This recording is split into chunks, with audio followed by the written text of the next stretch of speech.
The boy's voice was barely louder than the hum of traffic, thin with hunger and hope, and when his mother finally gathered the courage to speak, her words trembled more than her hands. "Can we share your fries, sir?" In that moment, standing under the harsh white lights of a fast food restaurant, with her son clutching her coat and the smell of hot oil filling the air, she had no idea that the man she was asking would remember this question for the rest of his life. If you believe that kindness can change destinies, that second chances are real, and that small moments matter more than we think, please take a second right now to like this video, share it with someone who needs hope today, and subscribe to the channel. And tell us in the comments where you're watching from, your city, your country, your corner of the world, because stories like this connect all of us. Emily Carter had not imagined her life would shrink to moments like this. She used to have plans, color-coded notebooks, and dreams that stretched years into the future. She once believed hard work alone was enough. But life had a way of erasing certainty quietly, one disappointment at a time. After her husband died suddenly from a heart condition, the world didn't stop to give her time to breathe. Hospital bills arrived before the flowers wilted. The company she worked for downsized, and grief made her slower, less sharp, easier to let go. By the time she realized she was drowning, she was already deep under. She sold furniture, then jewelry, then the car. Pride went next. What remained was her 7-year-old son, Noah, whose stomach growled loudly that evening as they stood in line, counting coins, realizing they were short. Noah tried to be brave. He always did. He had learned early not to ask for toys, not to complain about cold nights or long walks. But hunger is a different kind of honesty. It speaks through the body when the mouth tries to stay silent.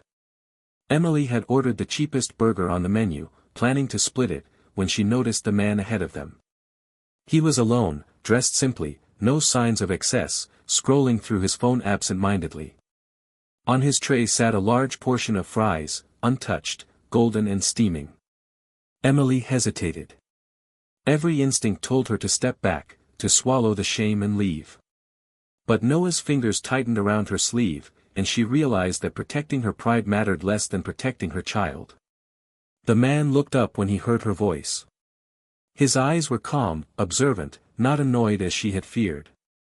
Emily rushed to explain, words tumbling over each other, how they didn't want to bother him, how it was okay if he said no. She barely looked at his face, afraid that one expression of disgust would break her completely. But instead, he smiled, not the polite, distant kind, but a real smile that reached his eyes. He slid the tray toward them and said they should take all of it, not just share. Emily froze, overwhelmed by relief and disbelief. Noah's eyes lit up in a way she hadn't seen in months. The man's name was Daniel Ross, though Emily didn't know it then. To her, he was just a stranger who didn't turn away. What she couldn't see was that Daniel wasn't just another customer passing through. He was a man who owned more than most people could imagine, someone whose name moved markets and whose decisions affected thousands of lives. But that night, none of that mattered.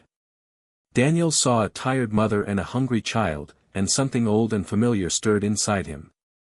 He had been that child once, sitting beside his own mother in places like this, watching her pretend she wasn't hungry so he could eat. Daniel grew up in a single-room apartment, raised by a woman who cleaned offices at night and taught him dignity during the day. When she passed away, he promised himself he would never forget where he came from. Yet success has a way of insulating people, wrapping them in schedules, assistants, and boardrooms that make the world feel distant. Emily's question pierced through that insulation. It reminded him that the distance between abundance and desperation could be as small as a handful of fries. Emily thanked him more times than she could count. She felt embarrassed by her own tears but couldn't stop them. Daniel listened, quietly, as Noah talked excitedly about school and his favorite subject. Before leaving, Daniel wrote something on a receipt and handed it to Emily, telling her to call if she ever needed help finding work. She nodded, unsure if she would ever have the courage to actually do it. As they walked out into the cold night, she didn't know that this encounter was not a coincidence, but a turning point. Days passed. Emily debated throwing the receipt away. Asking for help felt dangerous, hope had betrayed her too many times. But when Noah came home from school sick and she realized she couldn't afford the medicine, fear outweighed pride. She called the number with shaking hands. Daniel answered himself. He remembered her instantly. Within days, Emily was offered a job at one of his companies, not as charity, but because Daniel believed in giving people opportunities, not pity. The work was hard, administrative and unglamorous, but it was steady. Emily learned quickly, driven by gratitude and a quiet determination to prove she deserved the chance. The months that followed were not magically easy. Emily still struggled with exhaustion, with guilt over the past, with the constant fear that stability could vanish again. But slowly, life began to feel less like survival and more like living. Noah laughed more. They moved into a small apartment with windows that let in sunlight. Emily started to dream again, cautiously. Daniel remained in the background, never reminding her of that night, never making her feel small. He treated her like everyone else, which meant more to her than she could express. What Emily didn't realize was that Daniel's life was changing too. He began visiting his businesses more often, asking questions he hadn't asked in years.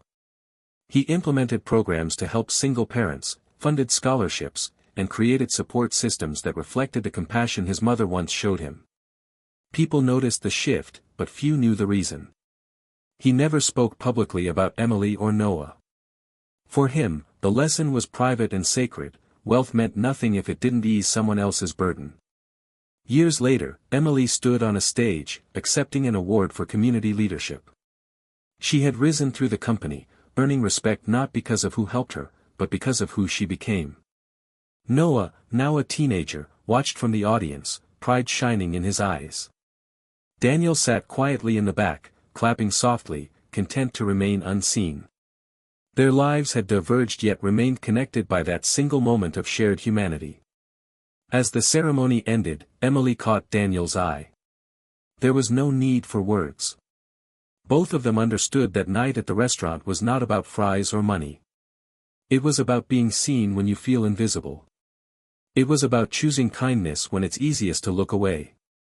If this story touched your heart even a little, if it reminded you of a moment when someone helped you, or when you helped someone else, please take a moment to like this video, share it, and let us know by engaging with the channel.